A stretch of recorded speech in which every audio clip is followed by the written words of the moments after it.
Since the beginning of recorded time, mankind has seen unidentified flying objects in the sky. Have extraterrestrials influenced the course of human events? Confront the specter that has haunted our collective imagination throughout history.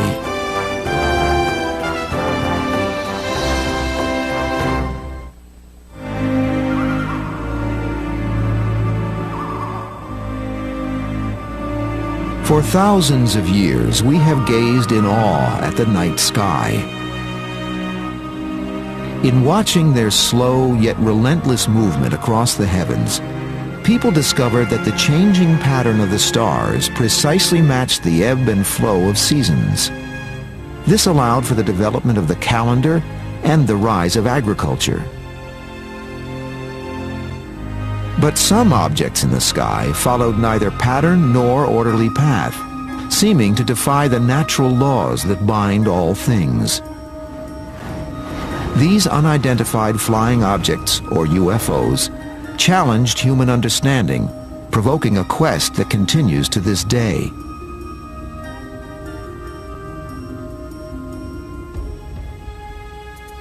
You'd have to say that UFO evidence goes back as far as man has left any records at all, because even in ancient cave art 20,000 years ago or so in France and Spain, there are objects, drawings that look like modern flying saucers. So you'd have to go back that far if you wanted to start some point in time when the first UFO report was recorded.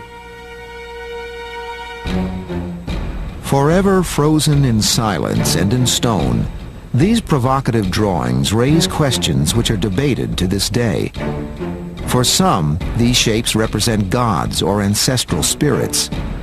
But for others, they are ancient depictions of spacecraft, ancient aliens.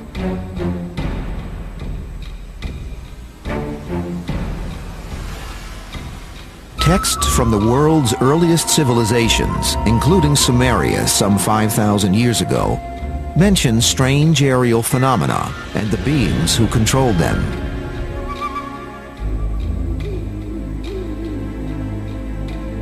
There are ancient records in which people describe different kinds of flying objects which they have seen. In some cases, the people were describing what they understood to be flying vehicles piloted by various categories of living beings. There are written accounts which describe this in great detail.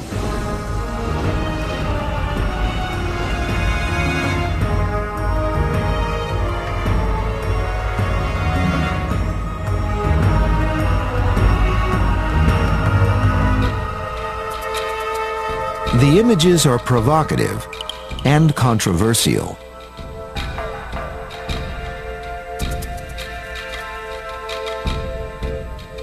A lot relates to how you interpret the signs that we see.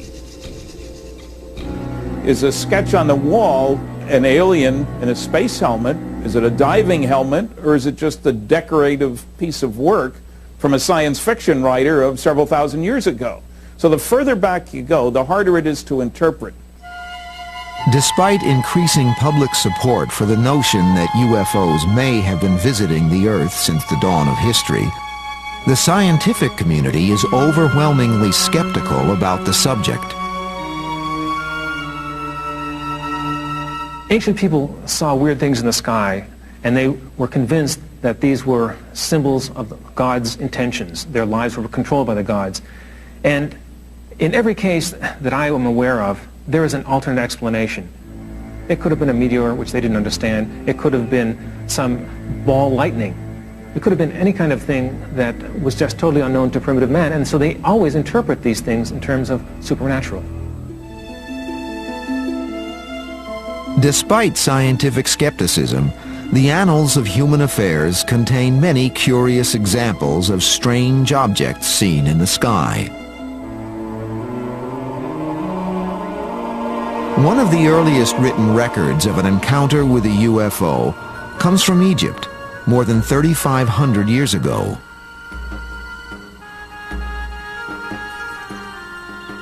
There's a story about Thutmose III, Egyptian pharaoh, who saw circles of fire in the sky and started off with one, and then the report says that there were, a few days later, there were many of them in the sky. And he was so impressed that this was recorded on a papyrus and considered very momentous. In the year 22 of the third month of the winter, a circle of fire appeared in the sky. After some days, it became more numerous and shone with the brightness of the sun, extending to the very limits of the heavens. The records of Pharaoh Thutmose, 1480 BCE. Centuries later, during his invasion of Asia, the mighty Greek leader Alexander the Great is chronicled as having witnessed UFOs. While crossing a river in 329 BC, Alexander and his men observe what are described as gleaming silver shields in the sky. The objects repeatedly swoop down on the column of soldiers, scattering men and horses in panic. 7 years later, while attacking the Phoenician city of Tyre in the eastern Mediterranean, Alexander again encounters UFOs. Recorded by observers on both sides of the conflict, one of the objects suddenly shoots a beam of light at the city wall, which crumbles into dust, allowing Alexander and his troops to easily breach the defenses and take the city. The passage of centuries leaves us with little proof of whether the events really took place, or were merely the products of fertile and imaginative minds.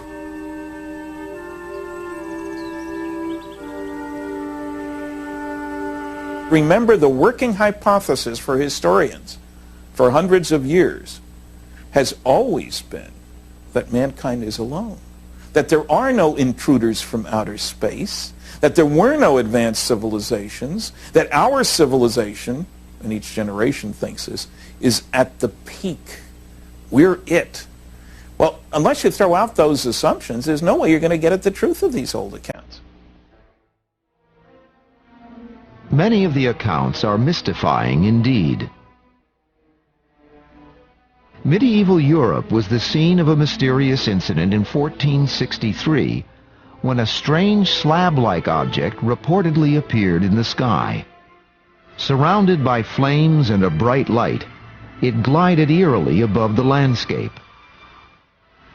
This drawing was made by Hermann Schaden, a witness to the event. A century later, another witness recorded this unearthly occurrence above the skies of Nuremberg, Germany. On the morning of April 14, 1561, huge round cylinders were said to have appeared above the city. Smaller circular objects emerged from them, appearing to engage in battle with one another. 5 years later, a similar display was reported above Basel, Switzerland. This time, many of the objects attacked one another, were consumed by fire, and then vanished without trace. Once again, the encounter was documented by a local witness. By the early 19th century, the world seemed to be resonating to the mysterious presence of unidentified flying objects. Countless theories were proposed as to what they were and where they came from. A lot of the ancient stories about UFOs are really stories about angels and leprechauns and things of that sort, which existed in the mythology of the time. They're, I think, a product of the very powerful fantasy ability of the mind. After all, everyone dreams. The subject of UFOs is a sensitive one, with supporters on opposing sides of an ongoing debate. We have today an enormous body of evidence of people seeing consistently reported beings in terms of their shape, their size, little details that indicate a phenomenon is going on where those beings are associated with spacecraft, flying saucers, call them what you want. So I think as an explanation, oh, people are just seeing the same leprechauns that they saw before, is a foolish explanation. Maybe the people back then were seeing the same little gray guys that are coming here now. For centuries, scholars have grappled with the question of what UFOs may be, the possible identity of their occupants, and where they may have come from. Unfortunately, answers are hard to find.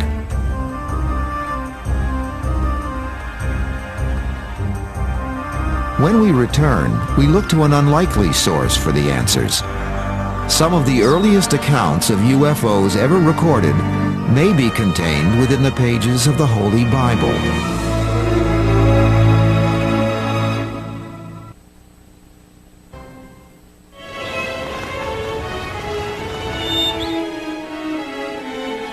The saga of events that once played out against the landscape of the Middle East is enshrined in the Western world's most revered book, the Holy Bible. In recent years, the Bible has been increasingly touted by some investigators as a collection of stories describing encounters with aliens and UFOs. But the topic is controversial. Can the sacred nature of the biblical texts be challenged? With the decline of religion that has been experienced by a great many people, I think people are looking for an alternative that is more scientific. And so the possibility of life is one that has been suggested by scientists. So the next best thing to having a supernatural intervention in our world is to have UFOs visiting us from another civilization. So I think there's a certain would-be religious urge that has moved in the direction of supporting UFOs. The search for humanity's first possible contact with alien beings in prehistoric times leads to an unlikely place, to the Bible's earliest chapters, to the book of Genesis. Genesis describes conditions in the world at the dawn of time.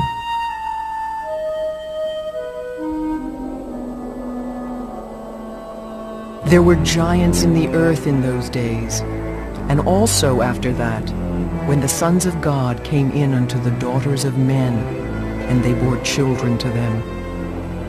Genesis 6:4. Exactly who were the giants in the earth and the sons of God mentioned in the text? While most English Bibles use the word giants, the original Hebrew word is Nephilim. One translation of the word Nephilim is the men who came down, or those who came down, meaning those who came down from the sky.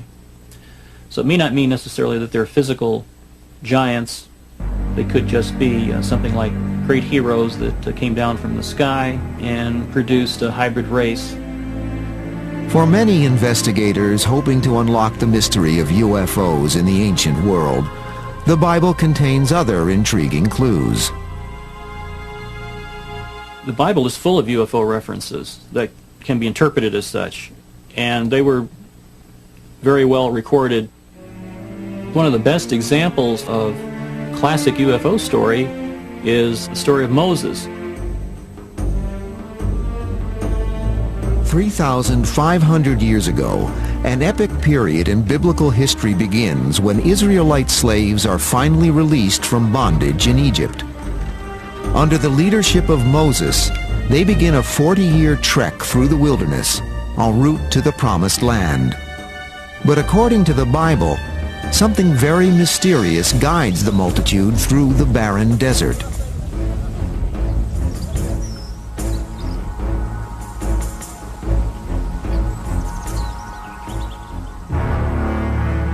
The Lord went before them by day in a pillar of cloud to lead the way, and by night in a pillar of fire to give them light. Exodus 14:21. Some believe the biblical passage contains another dimension to the meaning long cherished by most Christians and Jews. Some people interpret the pillar of smoke and the pillar of fire that Moses followed through the wilderness as being similar to a cigar-shaped UFO. It expresses a theme of an extraterrestrial intelligence. some sort of advanced form of life and intelligence that's guiding man, something that's higher than man. Some of the most intriguing biblical passages concern Mount Sinai and the handing down of the Ten Commandments.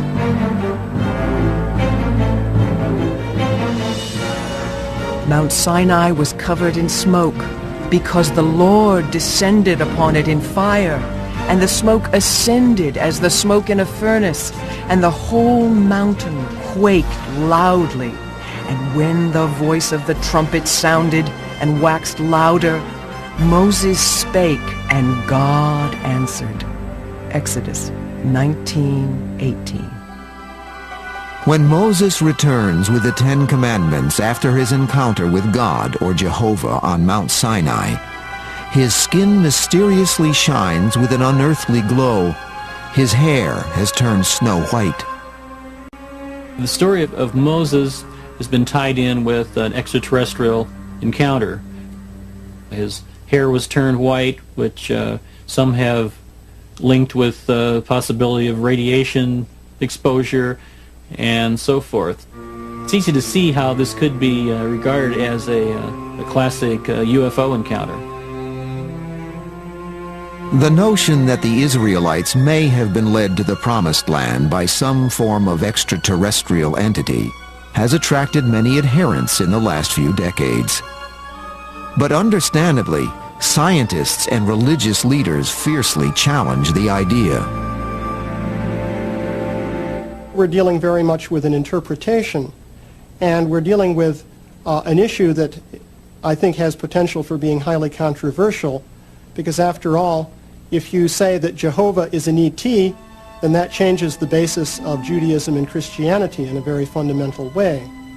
But it is a question of interpretation. It's so easy to speculate. You can look at almost any story and find something that could have been signs of an extraterrestrial. But what you have to do, if you want to have such an incredible explanation, you have to have very strong proof. Otherwise, you're just gullible. Hints at possible biblical connections with extraterrestrials or UFOs are not confined to the book of Exodus. In the second book of Kings, there is the intriguing story of the prophet Elijah, who lived around 900 years before the time of Jesus. While Elijah crosses the river Jordan with his son Elisha, a strange airborne craft appears.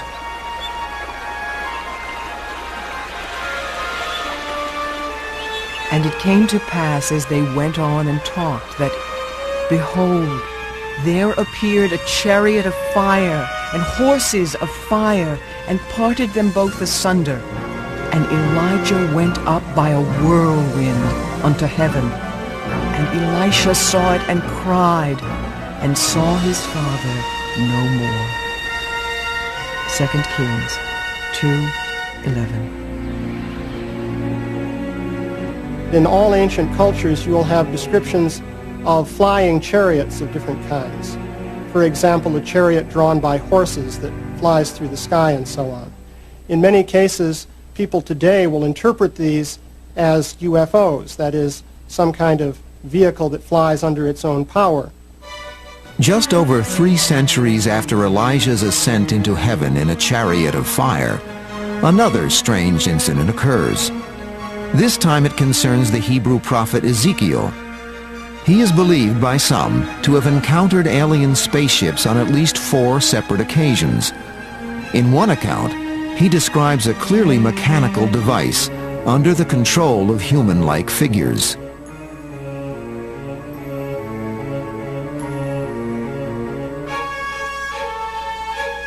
I saw 4 wheels, one wheel beside each cherub. In appearance they were like sparkling topaz, and all 4 were alike, like a wheel within a wheel. They moved in any 4 directions, never swerving from their course. Ezekiel 10:8. Based on the biblical description of the strange flying device, in the 1960s, NASA engineer Joseph Blumrich constructed this model. Is this what Ezekiel saw? I don't know what Ezekiel saw, if he saw anything. One possibility is he was dreaming. Another possibility, he had some hallucinogenic mushroom or something of that sort. Another possibility is that he met another tribe that might have had torches and masks that were very frightening to him, and he just saw something otherworldly that he couldn't explain, and so he made up this story that explained it as best as he could with the terms that he understood in his time. Despite the ambiguity of biblical accounts, other records from prehistory have intensified the debate. Some could be interpreted to suggest that UFOs and extraterrestrials have influenced pivotal events in human history. When we come back, possible evidence of alien encounters at the dawn of civilization.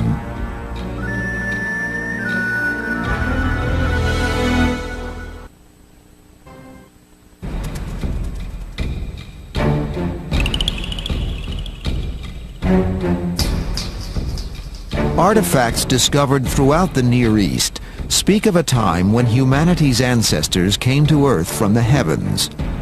Hundreds of clay tablets and cylinder seals depict human-like beings with wings, linking them with the sky, and always conspicuous, the stars.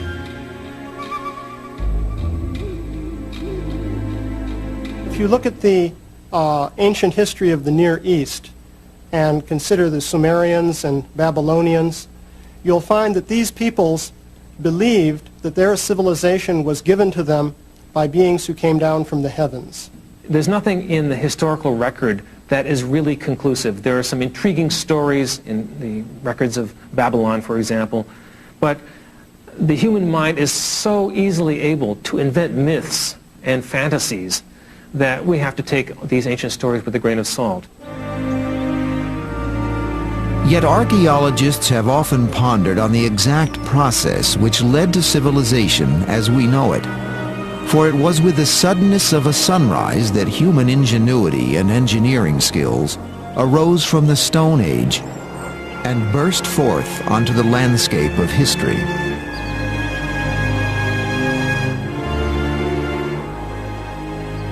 The Sphinx and the Great Pyramid at Giza are two of the greatest enigmas of all time.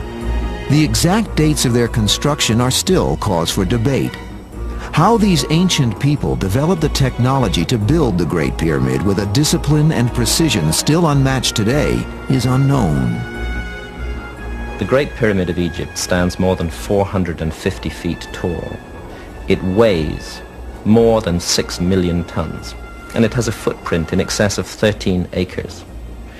It's perfectly aligned to true north, south, east, and west. To achieve that precision of alignment with a monument on this scale is an extraordinary technological feat, and one that is continuously overlooked by our scholars today. Suddenly, out of nowhere, this extraordinary monument, a high-tech achievement by any standards, just appears on the desert. This is a great mystery, totally unexplained by conventional history, and one that requires us to use our minds and our imagination and intelligence to try to work out what on earth is going on here and what it says about the origins of human civilization, of the origins of our society, and our view of the past and where we came from.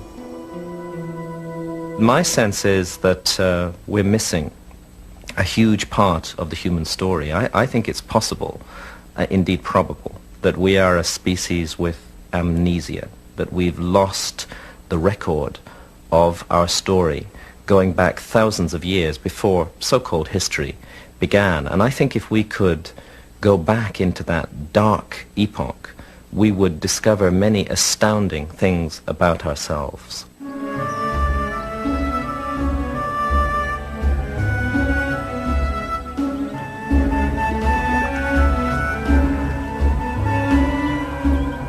Egypt and the Near East are not the only regions where ancient ruins taunt the mind with the riddle of how they came into being. There are many such places. This is one of them, the great ceremonial center known as Tiahuanaco in Bolivia. Not as old or as imposing as the pyramids of Egypt, What makes this site so unusual is its unique location. Some believe that it too could not have been built without intervention from a superior source.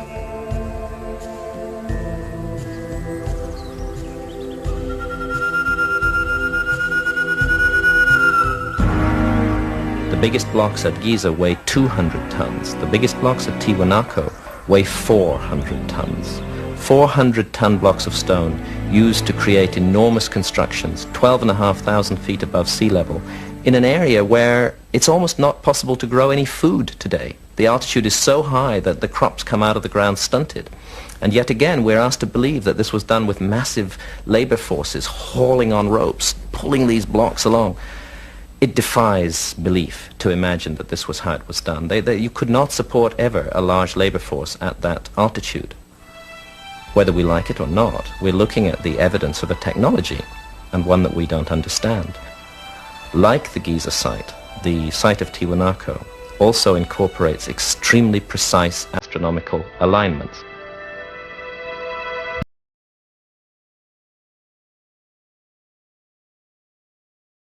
Site of all in South America are the Nazca Lines in Peru. Covering more than 200 square miles, a bewildering pattern of gigantic artwork litters the Nazca Plateau.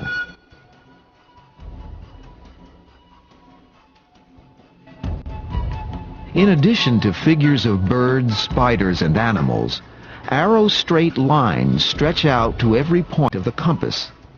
Believed to have been laid down here more than 2,000 years ago, they are observable only from a great height.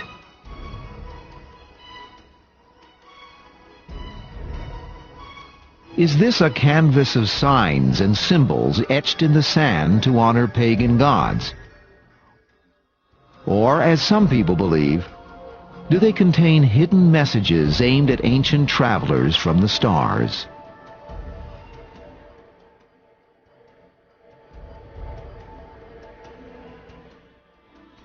These are very remarkable sculptures made by essentially moving pebbles so as to change the color tone of the desert surface. It appears that many of these patterns of lines seem as though they're oriented towards the heavens in some way. We really don't know what they were for or or how they were interpreted by the people who made them. I think that this may be one explanation, that the Nazcans were projecting these into the sky and using them for religious and ceremonial purposes. But the Nazca lines really do constitute a mystery. No one really knows what they were for. Like so much of the ancient world, Nazca broods silently, its secrets lost in time.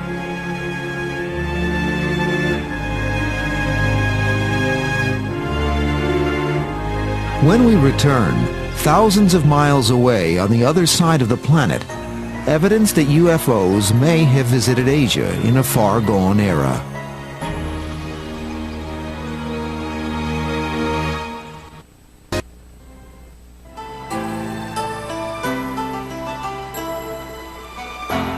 Asia, ageless land of 1,000 legends.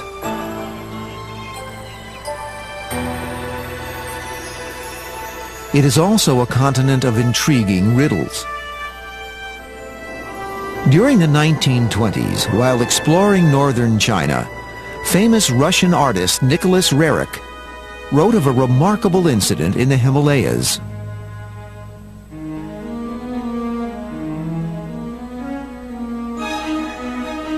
On August 5th, we were in our camp, and at about 9:30, some of our caravanners noticed a huge shining oval shape flying high overhead. It came from the north at great speed, crossing our camp before disappearing into the clear blue sky. It had a bright, luminous surface, brilliant in the sun. Nicholas Roerich, Travel Diary, 1926.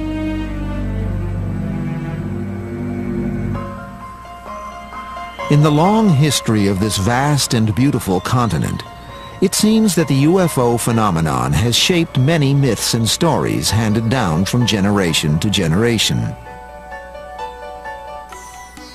A brief glance at the texts of ancient India is revealing, for here too we find the haunting presence of strange phenomena observed in the sky. Gurkha, flying a swift and powerful Vimana, hurled a single projectile charged with all the power of the universe. An incandescent column of smoke and flame, as bright as 10,000 suns, rose with all its splendor. The Mahabharata. Compiled some 2,000 to 3,000 years ago, the Mahabharata is a Hindu poem written in Sanskrit. 10 times longer than Homer's Iliad and Odyssey combined, it is a saga of conflict on a cosmic scale. The plot of the Mahabharata, which is the great epic of ancient India, has to do with an invasion of the Earth by negative extraterrestrial forces. Basically, the idea was that governments of the Earth were taken over by beings coming from other planets who had the desire to control and exploit the situation for their own personal benefit. The story goes on to describe how godly forces intervened, and finally there was a great battle here on the Earth in which the issue was resolved and the negative forces were repelled. Another epic poem, the Ramayana, was written more than 2,000 years ago. It too tells of conflict and conflagration in India's distant past. The Vimana was a weapon so powerful that it could destroy the earth in an instant. It made a great soaring sound in smoke and flames, and on it sits death, the Ramayana. Prominently featured in all these stories are strange flying devices referred to as Vimanas. Could they have been UFOs?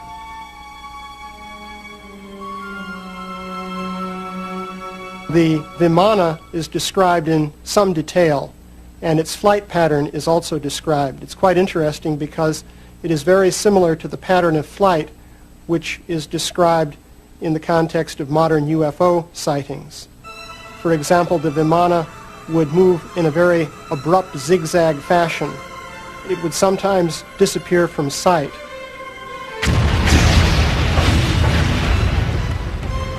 The earth shook, scorched by the terrible violent heat of this weapon. Elephants burst into flame and ran to and fro in frenzy. Over a vast area, other animals crumpled to the ground and died. From all directions, the arrows of flame rained continuously and fiercely from the Vimanas. The Mahabharata.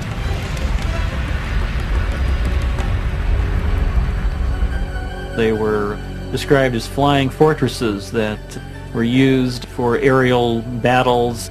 They also attacked people on the ground. They sent out missiles, according to these translations, interpretations. Sort of like a modern UFO report, except a war was taking place. Could great aerial battles have been possible more than 2,000 years ago? Compelling though the stories may be, the debate continues over whether they were fact or fantasy. I think the ancient Hindu descriptions of flying machines are probably fantasies, sort of like the Buck Rogers myths of flying rocket ships long before they really existed. The easy way out is mythology, old science fiction, if you will. The realistic way is to say that those people were describing things that they didn't understand, but that were real. What we need is an open-minded effort to look at these things from the viewpoint of modern technology, possibly admitting that even we can't do some of the things that are described.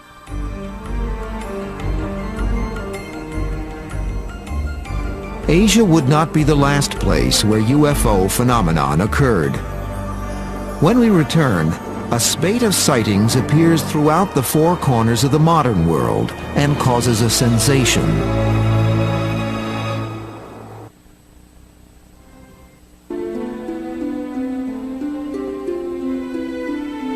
While many believe that the Earth has been visited by extraterrestrials in their spacecraft, could this indeed be possible? Reports of strange, unidentified flying objects have continued to trickle in throughout the centuries, echoing incidents in ancient times.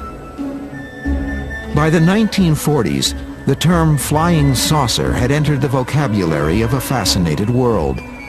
Suddenly, seemingly everywhere, the skies were filled with UFOs of every description. In the ensuing decades, UFOs were witnessed by people from all levels of society. Even astronauts saw them. I personally believe in UFOs, and I believed in UFOs before I got into the space program. I just personally believe that there are other civilizations somewhere out there that people are traveling from. This was in the early 1950s when I was flying fighters in Germany. And these objects were coming over our base that appeared to be the same kind of formations that we fly in our fighters. On occasion, their movements were more erratic than ours, which meant they could really accelerate laterally and accelerate fore and aft more readily than we do. But we felt that they looked very much like high-flying fighters, except they had no wings. They were certainly higher and faster than any airplanes we know of here on Earth at that particular time, and they certainly appeared to be saucer-shaped and metallic.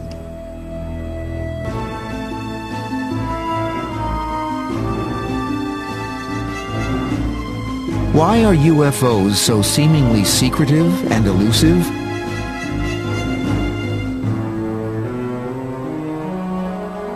If extraterrestrials are visiting the Earth, some believe that this question only can be answered by direct face-to-face contact with them.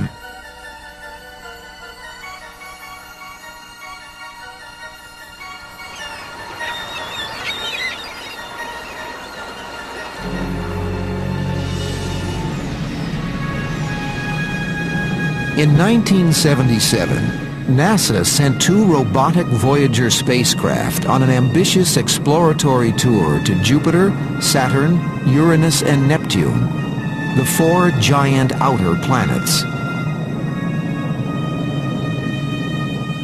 Their epic journey took 12 years to complete, but they acquired more scientific data about our solar system than had been learned in the previous 5 centuries. Could this be the UFO's mission to planet Earth? To explore our world on behalf of another technologically advanced civilization somewhere in the far-flung reaches of the cosmos?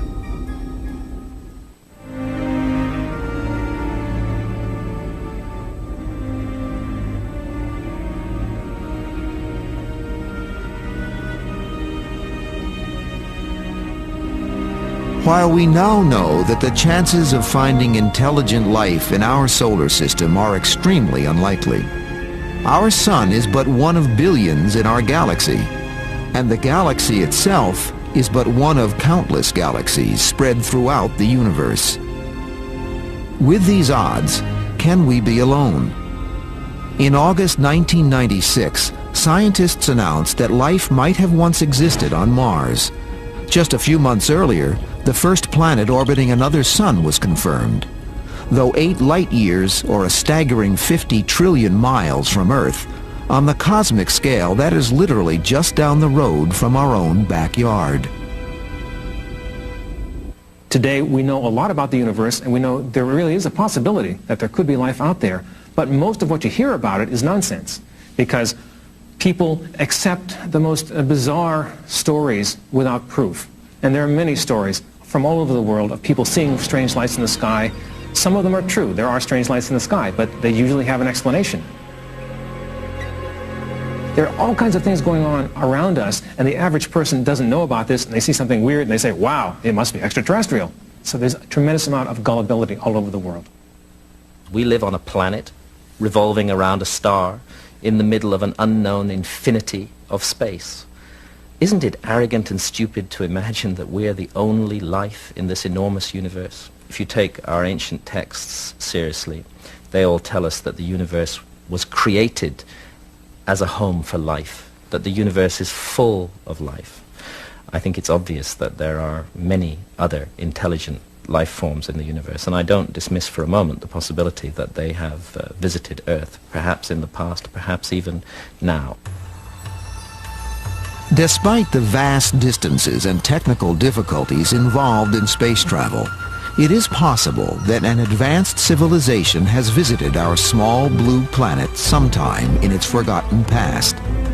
It is also possible that they brought with them a message from the stars that still lies buried beneath these ruins. This summer, best friends became enemies. He hung up on me. That's how mad he is. He laughed at me like it's a joke. Now, with the truckers all in the same room, are Rick and Hugh gonna have it out? It's a clash of the truckers, and it won't be pretty. Ice Road Truckers, On the Edge, concludes Sunday at 9, only on the History Channel.